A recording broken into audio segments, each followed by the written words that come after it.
तर त्या समितीला काही तसा अर्थ नाहीये, कारण सक्ती कोणाचीही समिती नेमली तरी सक्ती करू शकत नाही हे कळलेलं आहे. त्याच्यामुळे त्याच्यात सुधारणा काय वगैरे वगैरे ठीक आहे, सक्ती तर संपली. सक्ती हा विषय कोणाचीही समिती नेमली तरी ती होऊ देणार नाही. मग कोणी आणा, तुम्ही कोणाची समिती नेमा, सक्ती नाही होणार.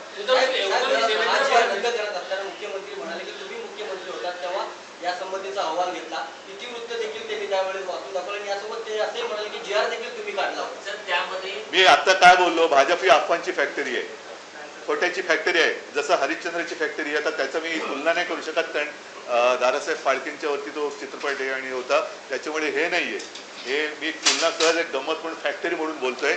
आता अफवांची फॅक्टरी हा एक चित्रपट काढायला हरकत नाही, त्याच्यासमोर पोस्टरवरती देवेंद्र फडणवीसांचं चित्र लावा, अफवांची फॅक्टरी.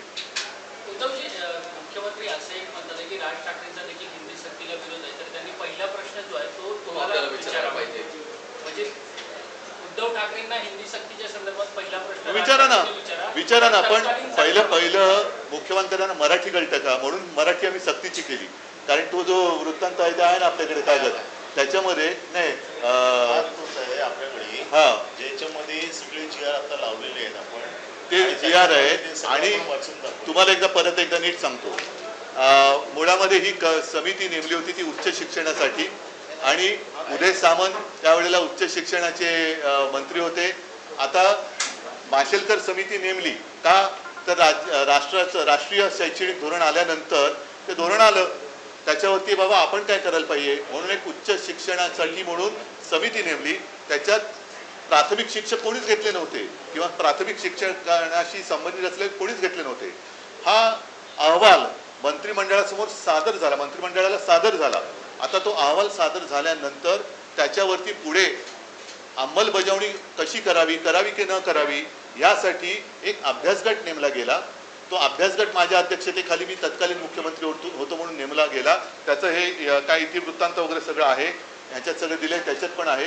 तर तो नेमल्यानंतर पुढे सरकार पाडलं यांनी, त्याच्यामुळे ना अभ्यासगटाची मीटिंग झाली आणि तो जो काही शिफारशी ज्या केल्या होत्या तो आम्ही कधी पान उघडून पण बघितलं नाही.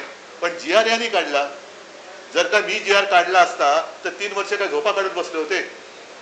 3 वर्ष कोणालाच कळलं नाही मी काढलेलं जी आर, आणि मग मीच माझ्या जी आरची होळी करेन. त्याच्यामुळे मुख्यमंत्र्यांना हेच मला सांगायचे की म्हणून आम्ही मराठी सक्तीची केली, ते मराठीमध्ये लिहिले ते पहिलं नीट वाचायला शिका, समजून घ्या आणि मग आमच्यावरती टीका करा. खोटं कशाला बोलताय?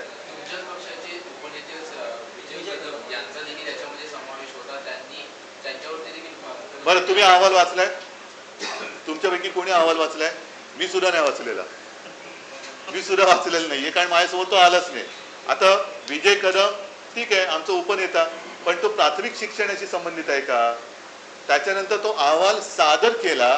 जसं तुम्हाला सांगतो की ज्याप्रमाणे श्रीकृष्ण अहवाल सादर केला गेला, तो अहवाल त्याच्यावरती चर्चा करून फेटाळला गेला.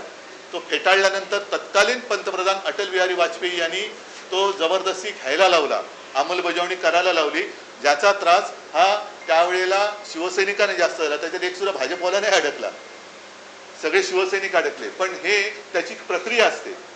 या प्रक्रियेमध्ये एक पहिलं पुन्हा एकदा सांगतो, राष्ट्रीय शैक्षणिक धोरण आलं. ते आल्यानंतर त्याच्यावरती सगळं त्याचं उणीवा आणखीन उणं काय असेल ते समजून घेण्यासाठी एक समिती नेमली. माशेलकरांच्या अध्यक्षतेखाली उच्च शिक्षणासाठी ती समिती नेमली होती. तिचा अहवाल हा सादर केला म्हणजे दिला गेला. आता तो दिला गेला तो एक असतं किंवा तो सादर केला गेला, पण तो केला गेल्यानंतर त्याच्यावरती पुन्हा काही चर्चा करण्यासाठी एक अभ्यासगट नेमला. त्याची एकही बैठक झाली नाही. म्हणजे तो अहवाल प्रत्यक्षात माझ्यासमोर कधीच आला नाही आणि आम्ही त्याचं पानही उघडून बघितलं नव्हतं. आता प्रत्यक्षात तो अहवाल काय आहे हे बघण्याची मला उत्सुकता आहे, पण त्याच्यात काही जरी असलं तरी आम्ही हिंदी सक्ती होऊ देणार नाही. आता isakal.com आहे देशातील नंबर 1 ची मराठी न्यूज वेबसाईट. प्रत्येक अपडेटसाठी isakal.com ला नक्की भेट द्या.